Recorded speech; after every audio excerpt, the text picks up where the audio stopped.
നീ നിൻ്റെ ശരീരത്തിന് സ്വാദിഷ്ടമായ ഭക്ഷണം നൽകുന്നു, എന്നാൽ നിൻ്റെ ആത്മാവ് പട്ടിണിയിലാണ്. പ്രാർത്ഥനയാണ് ആത്മാവിൻ്റെ ഭക്ഷണം, എന്നാൽ സ്നേഹമാണ് അതിൻ്റെ പാനീയം. ശരീരം ഉഷാറാവുമ്പോൾ നിൻ്റെ അഹങ്കാരം വളരുന്നു, എന്നാൽ ആത്മാവ് ഉഷാറാവുമ്പോൾ നിൻ്റെ ഇലാഹി ചിന്ത, ഇലാഹി വെളിച്ചമുണരുന്നു.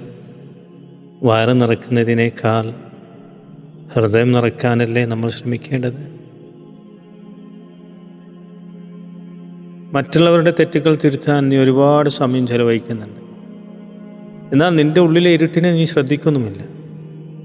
ഒരു മെഴുകുതിരി സ്വയം കത്തുമ്പോഴാണ് മറ്റുള്ളവർക്ക് വെളിച്ചം ലഭിക്കുന്നത്. നീ നിന്നെ തന്നെ പ്രകാശിപ്പിക്കുക, അപ്പോൾ നിനക്ക് ചുറ്റുമുള്ള ഇരുട്ട് താനേ വഴിമാറിത്തരും. ലോകത്തെ മാറ്റാനുള്ള ഏക വഴി നിന്നെ തന്നെ ശുദ്ധിയാക്കുക എന്നതാണ്.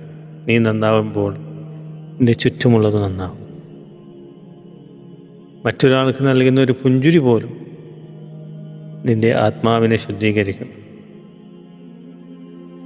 സത്യം സംസാരിക്കാൻ നീ ബുദ്ധിമുട്ടേണ്ട ആവശ്യമില്ല, കാരണം അത് നിൻ്റെ ഉള്ളിൽ തന്നെയുണ്ട്. കള്ളം പറയുന്നതിനാണ് നീ കൂടുതൽ എനർജി കളയുന്നത്. സത്യം പറയാൻ ശ്രമിക്കുക, സത്യം മാത്രം പറയാൻ പഠിക്കുക.